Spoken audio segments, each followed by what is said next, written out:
September மாதம் 5ஆம் தேதி, பொது காலத்தின் 22ஆம் வாரம், வியாழக்கிழமை. முதல் வாசகம். திருத்தூதர் பவுல் கொரிந்தியருக்கு எழுதிய முதல் திருமுகத்திலிருந்து வாசகம். அதிகாரம் 3, இறை வார்த்தைகள் 18 23 முடிய. சகோதரர் சகோதரிகளே, எவரும் தம்மை தாமே ஏமாற்றிக் கொள்ள வேண்டாம். இவ்வுலகில் தங்களை ஞானிகள் என்று கருதி கொள்வோர் தாங்களே மடையராகட்டும். அப்போது அவர்கள் ஞானிகள் ஆவார்கள். இவ்வுலக ஞானம் கடவுள் முன் மடமையாய் உள்ளது. ஏனெனில் மறைநூலில் எழுதியுள்ளவாறு, ஞானிகளை கடவுள் அவர்களது சூழ்ச்சியில் சிக்க வைப்பார். மேலும் ஞானிகளின் எண்ணங்கள் வீணானவை என ஆண்டவர் அறிவார். எனவே மனிதரை குறித்து யாரும் பெருமை பாராட்டலாகாது. பவுல், அப்பல்லோ, கேபா ஆகிய அனைவரும் உங்களுக்குரியவர்களே. அவ்வாறே உலகம், வாழ்வு, சாவு, நிகழ்காலம், எதிர்காலம் இவை அனைத்தும் உங்களுக்கு உரியவைகளே. ஆனால் நீங்கள் கிறிஸ்துக்கு உரியவர்கள், கிறிஸ்து கடவுளுக்குரியவர். ஆண்டவரின் அருள்வாக்கு. இறைவா, உமக்கு நன்றி. நற்செய்தி வாசகம். லூக்கா எழுதிய தூய நற்செய்தியிலிருந்து வாசகம். அதிகாரம் 5, இறைவார்த்தைகள் 1 முதல் 11.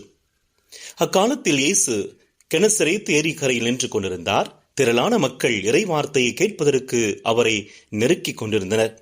அப்போது ஏரிக்கரையில் 2 படகுகள் நிற்க கண்டார். மீனவர் படகை விட்டு இறங்கி வலைகளை அலசிக் கொண்டிருந்தனர். அப்படகுகளுள் ஒன்று சீமோனுடையது. அதில் இயேசு ஏறினார். அவர் கரையில் இருந்து அதை சற்றே தள்ளும்படி அவரிடம் கேட்டுக்கொண்டு படகில் அமர்ந்தவாறே மக்கள் கூட்டத்துக்கு கற்பித்தார். அவர் பேசி முடித்த பின்பு சீமோனை நோக்கி, ஆழத்திற்கு தள்ளி கொண்டு போய் மீன் பிடிக்க உங்கள் வலைகளை போடுங்கள் என்றார்.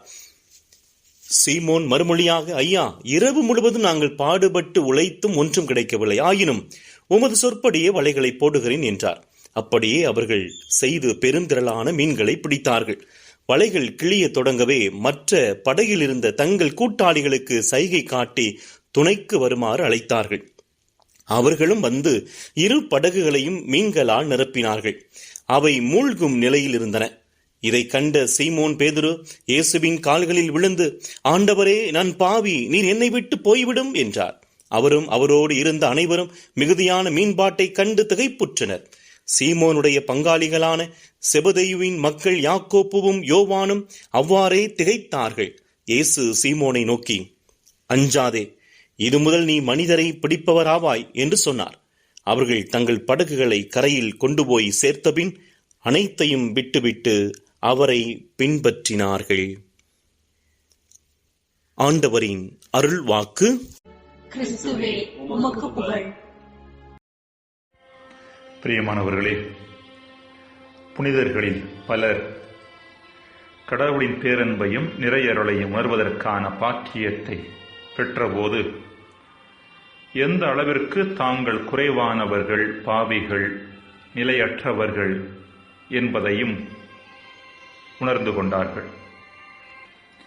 புனித பிரான்சிஸ் சவேரியார் இந்தியா வந்த பின்பு மிக ஈடுபாட்டோடும் அர்ப்பண உணர்வோடும் பணி செய்து இறைவனுடைய அன்பை இன்னும் அதிகமாக உணர்ந்த நிலையில் புனித இஞ்ஞாசியாருக்கு எழுதிய கடிதத்தில் தான் இதுவரை உணராத பாவத்தன்மைகள் சிலவற்றை தற்போது அதிகம் உணர்வதாக எழுதினார். அதேபோல புனித பிரான்சிஸ் அசிசியாரிடம் ஒருவர், உங்கள் பின்னே நிறைய பேர் வருகிறார்களே, உங்களிடம் பணமோ பதவியோ இல்லை, இருப்பினும் பலரும் உங்கள் பால் ஈர்க்கப்படுவதற்கான காரணம் என்ன என்று கேட்டபொழுது அசிசியார், இதற்கெல்லாம் ஒரே காரணம் கடவுளின் அருள்தான், வேறொன்றுமில்லை என்றாராம்.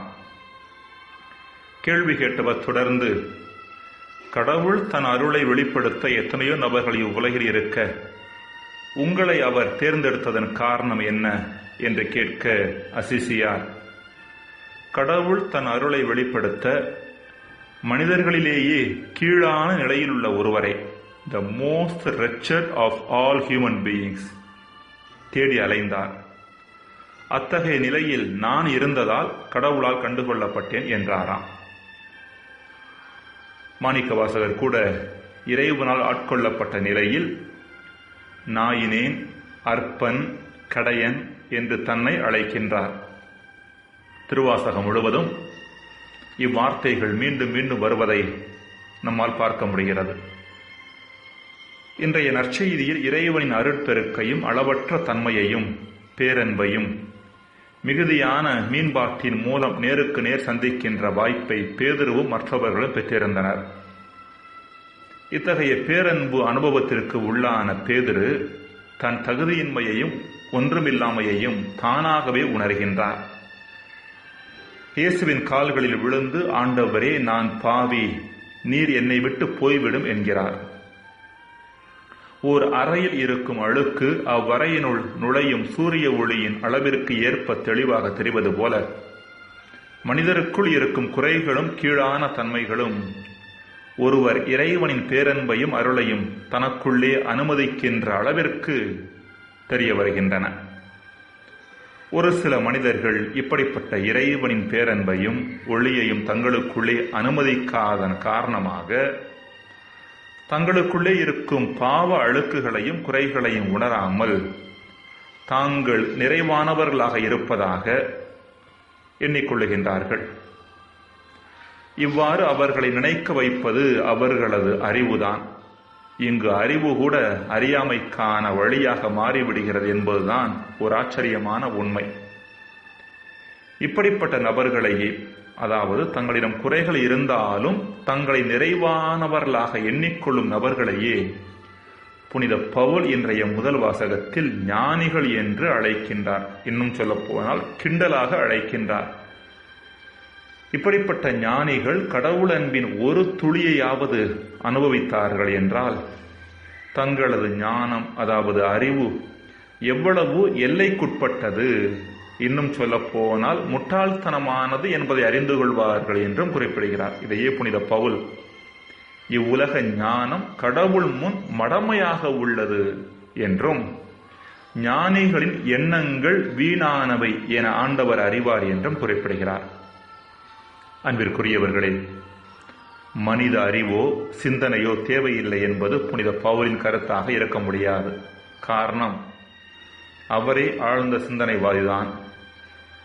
ஆனால் மனித அறிவு, சிந்தனை உட்பட ஒட்டுமொத்த மனித தன்மையின் எல்லைக்கு உட்பட்ட தன்மையை நாம் உணர்ந்து கொள்ள வேண்டும் என்பதே புனித பவுலின் கருத்தாக தெரிகிறது. கடவுளின் அன்பையும் அருளையும் கொஞ்சமாவது உணர்கின்ற பொழுது இப்படிப்பட்ட எல்லைக்கு உட்பட்ட தன்மையின் மட்டிலான, குறைகள் மட்டிலான விழிப்புணர்வு தானாகவே நம்மில் வர ஆரம்பிக்கும். தாழ்ச்சி நம் வாழ்விற்குள் முகிழ்க்க ஆரம்பிக்கும். ஜெபம். இறைவா, உம் நிறைவிற்குள் நாங்கள் அதிகமாக நுழையவும் எம் குறைகள் மட்டில் அதிகமாக விழிப்புணர்வு கொள்ளவும் வரம் தாரும். ஆமேன்.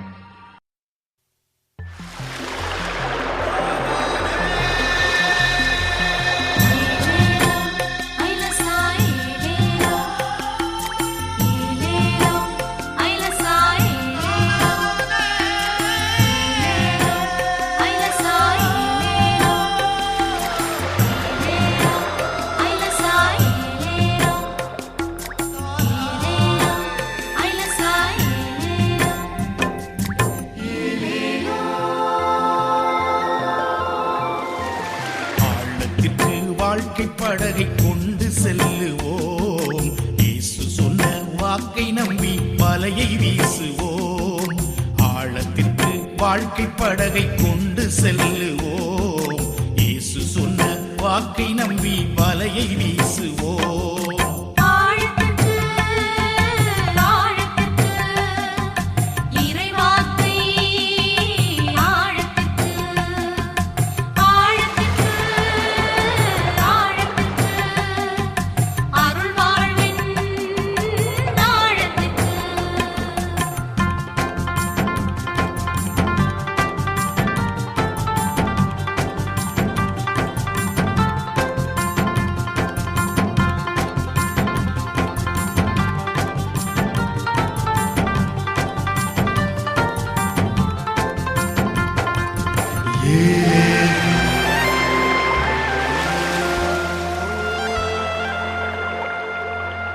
உலகமெல்லாம் நற்செய்தி மயமாகணும், நம்ம உள்ளங்களின் ஆழமெல்லாம் புதியதாகணும்.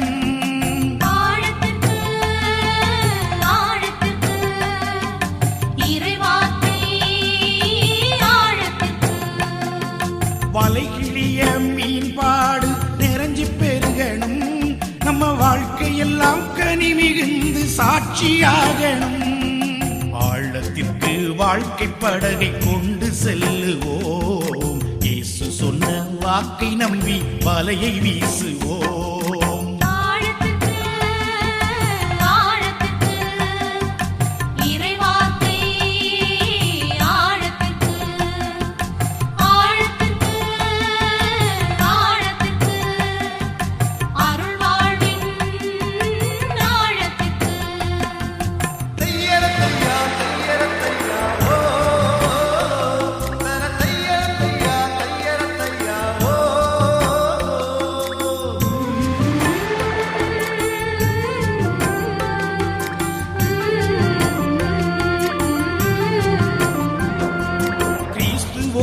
இணைந்து புது வாழ்வு வாழணும், நம்மில் கிரேக்கர் அடிமை பெண்கள் என்ற பேதம் போகணும்.